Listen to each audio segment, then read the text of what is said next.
ever string changing event. So today is all about learning how to change your guitar strings. It's easier than you might think. It's not as scary as you might think. When I first got my guitar, I didn't know any of this stuff, and I was afraid I was going to break something, and I was afraid the strings were going to hurt me, right, when I was just starting. This is an electric guitar. This is a Stratocaster style. Does anybody have a guitar like this? Raise your hand. All the electric guitar players, can you raise your hand just so I can see? Okay, good. Any acoustic players here? Excellent. Okay. So, changing your strings on your guitar is pretty much the same process for whether you have an electric or you have an acoustic. So first I'm going to give you an overview of what we're going to do, and then I'm going to show you by doing one string, and then we're going to break out our guitars and try it ourselves. Okay?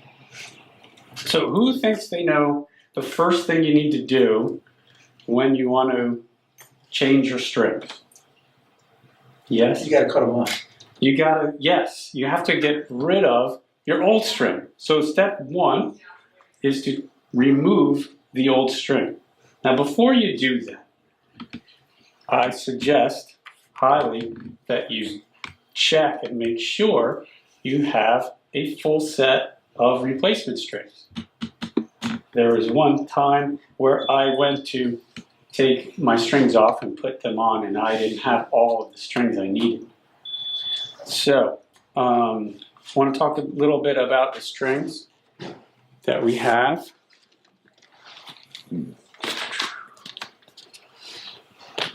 Let's see. We've got all different types of strings here, thanks to the awesome company DR Strings that is right in New Jersey. Let's see. Strings come in a pack, right? So let's see if I put these on here. These happen to be the multicolored pack.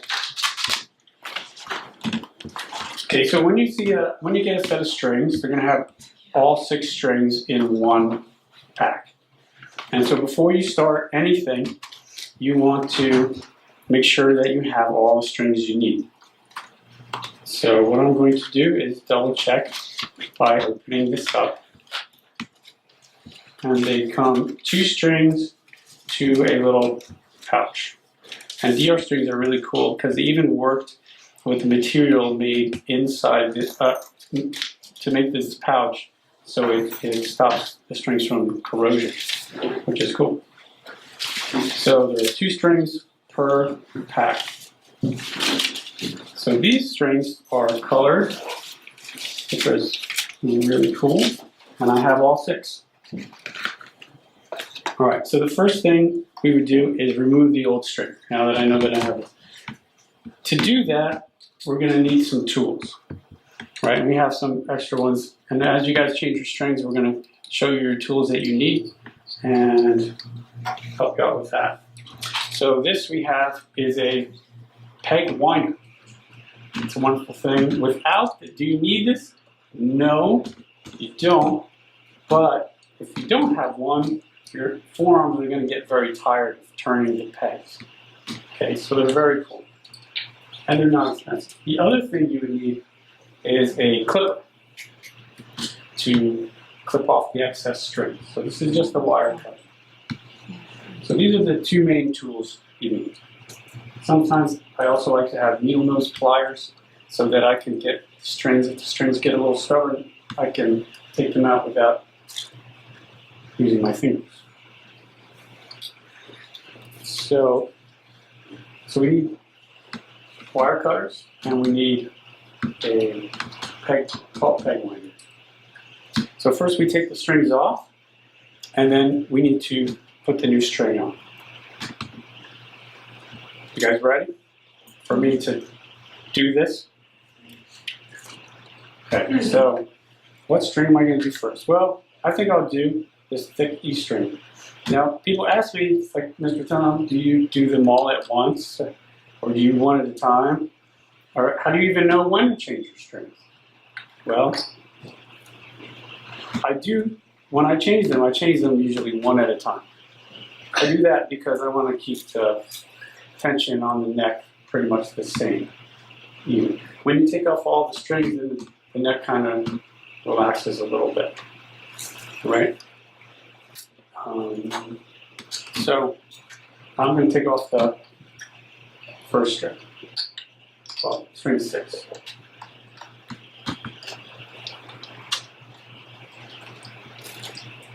So what I did is and if you don't have this, you just have to do it by hand, right? I'm loosening the string. You have to make sure when you turn it, you're going to turn it the right way, so you have to really watch and make sure you're going the right way. It's got to get looser, and then it becomes like floppy, right? Now, when you want to take it out of the post, there's this part. Sometimes it doesn't want to come out. So sometimes what I do is clip it like that, and it makes it easier to deal with.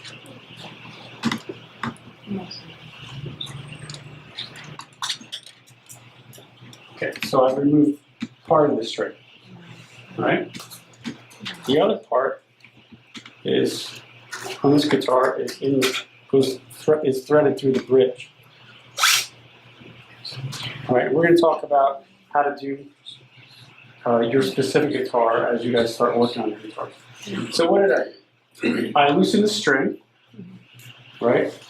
And then I took it off the post. This is called the post. And then I threaded it through the bridge. And that's how you remove it. Any questions about that? No? Should we ever cut it without loosening it? Oh, that is a good question. The answer to that is no, never. Never cut the strings, just cut it, right? Because there's a lot of tension on that string will spring out and probably do some damage. So you have to loosen it first, a lot, like all the way.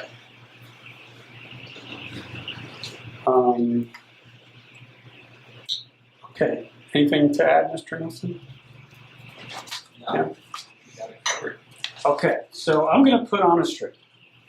Okay, so to put on a string, we have to know a couple things. First of all, we have to know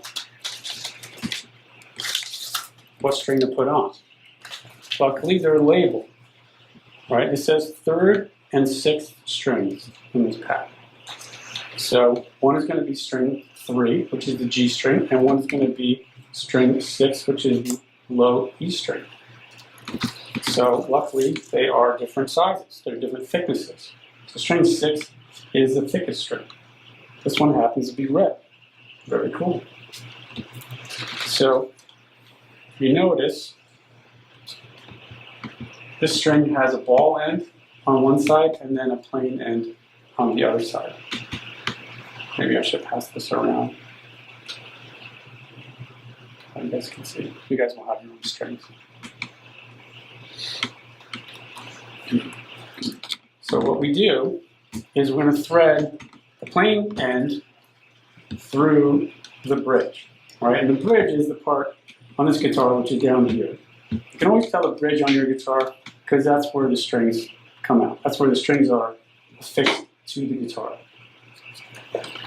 On this guitar, the bridge goes through the back, and this has a plastic plate, and these holes are where the strings go, and that's why the holes are there. All right?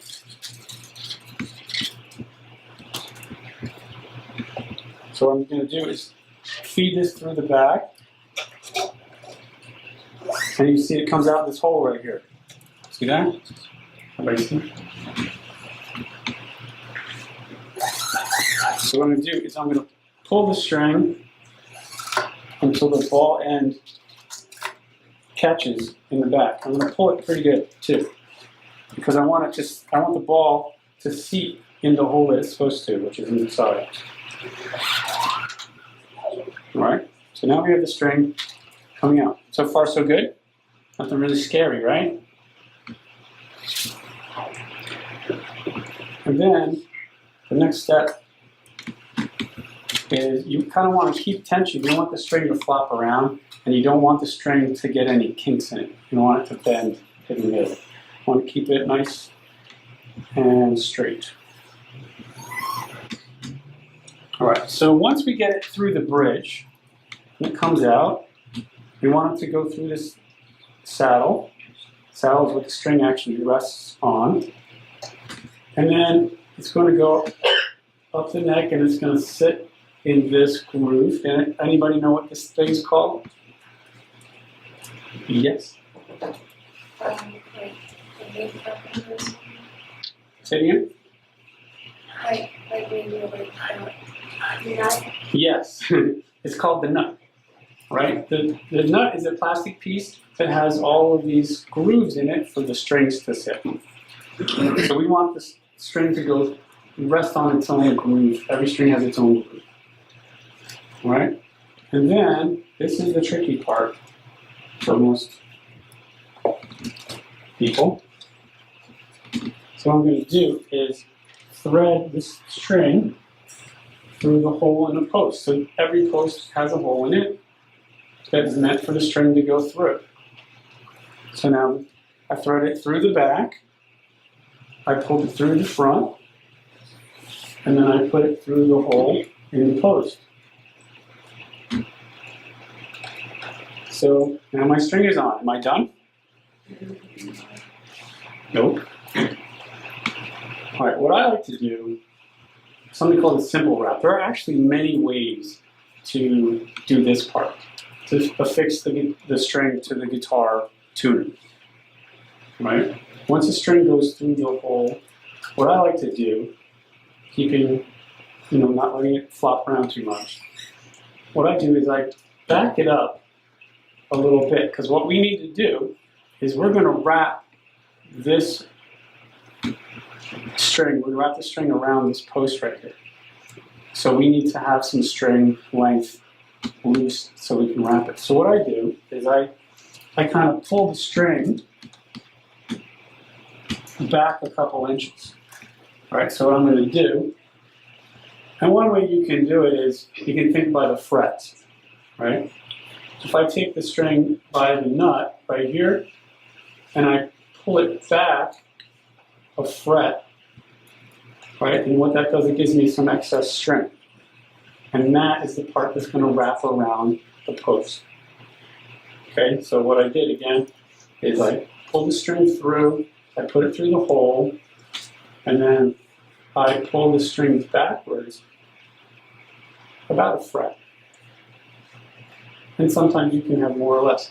But because this is such a thick string, I don't want that many wraps. All right, and then what I like to do, once I'm satisfied that I have enough,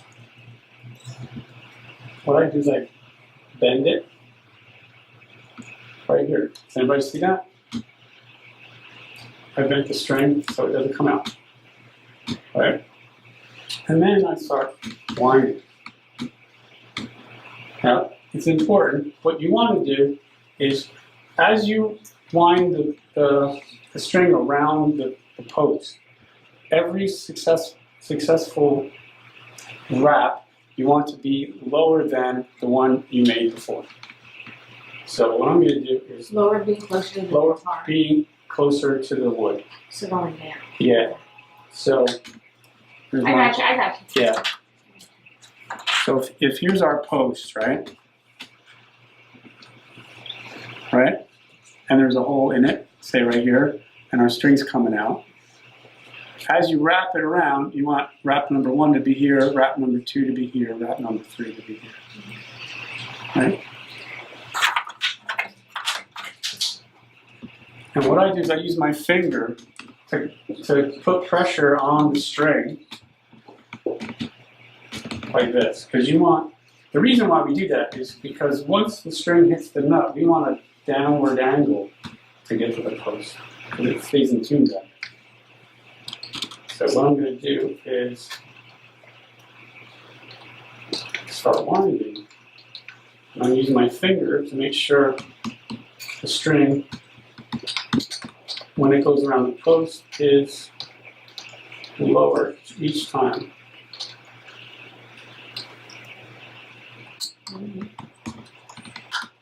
So it took about two lines.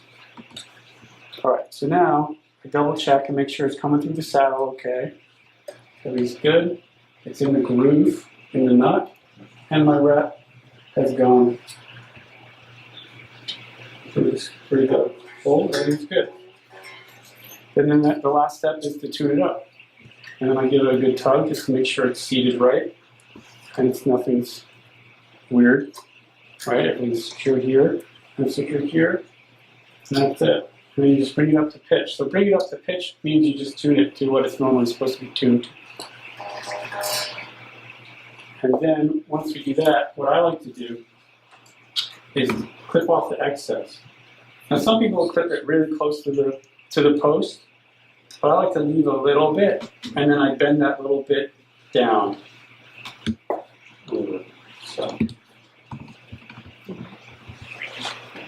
So now what I'm going to do is I'm going to clip it.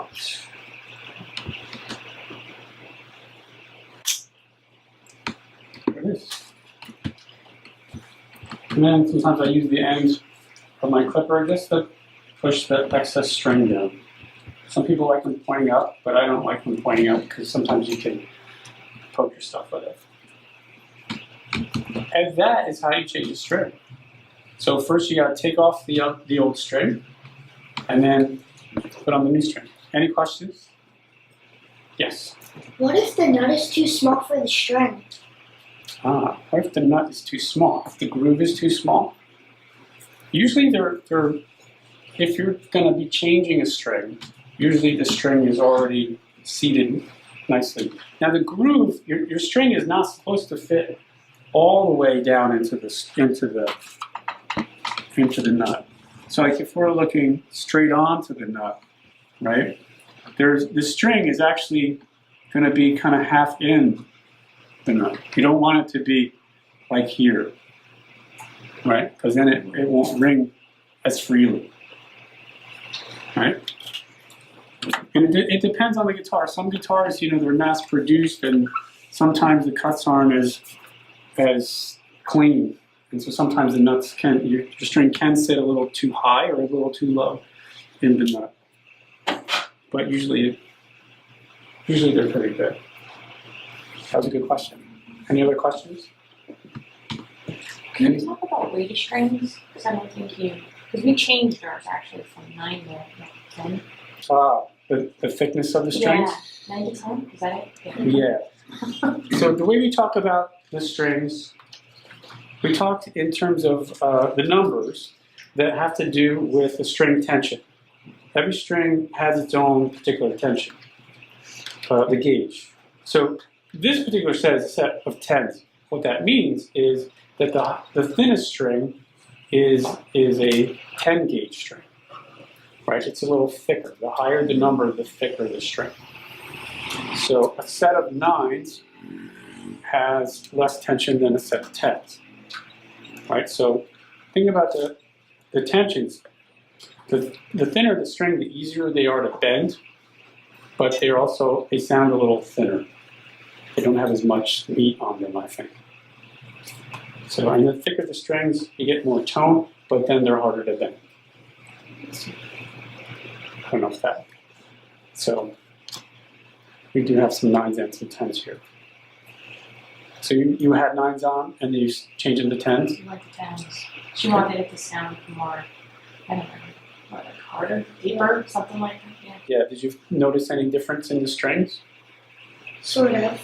Yeah, so they feel like thicker? Mm-hmm. Yeah. Okay. All right.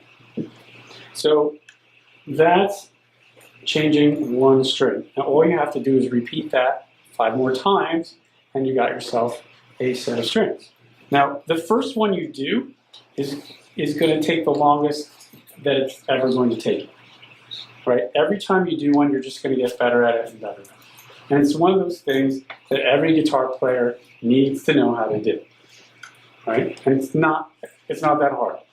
Right? You just have to loosen, take off the old one, put on the new one, and thread it through. That's it. Right? Well, I have a question. Yeah. Why do we even want to change them? That's a good question. And how do we know when to change? Yeah. What are we here for? Why do we change strings in the first place? Well, we change strings because they tend to get oxidized, right? They rust a little bit from the oil in our fingers and the moisture in the air. And when that happens, the strings don't ring true. They get out of tune easy. It sounds funky. They sound a little funky. And now the James Brown funky. They sound not cool. And if they really get corroded and oxidized, they can just break, which is not good. Right?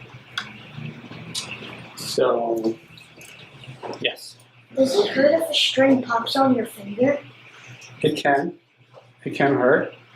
I've broken the string many times by bending, and I should have changed the string, but I put it off, and then it broke while I was playing it.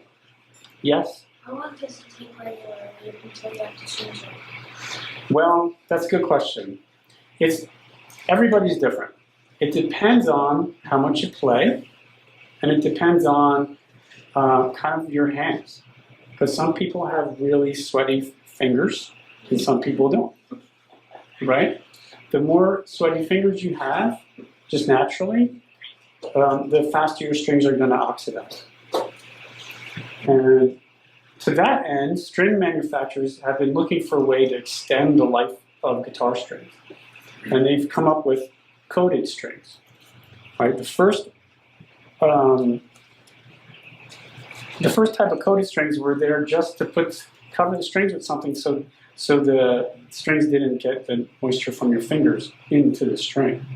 Then they realized, and it started to work pretty good, and people liked the coatings, the strings lasted longer, and then they realized they could color the coatings, and that's where these came from. So this is a coated string, which means it's going to last a little longer than a regular set, because we won't get the oil from my fingers won't get in there.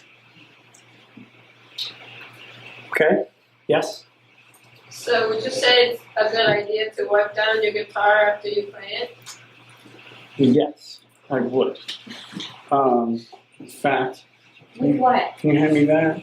Is there Actually, special something? there is. I mean, you can use just a regular, polished cloth, but there's my favorite. I have it, I'll bring it. Yeah, is made especially for guitars, and it's just wipe it down. After you're done practicing, which I hope is every day, you can wipe your strings down and put that polished cloth inside your guitar and just keep it there with it. Okay? All right. So shall we get started? Yeah. Yeah? So we have all different types of guitars. And what you need to know really is once you know how to wind around the post, you can pretty much change a string on any guitar. You just need to know how to negotiate the bridge, right? On a Strat style body, it's a through bridge.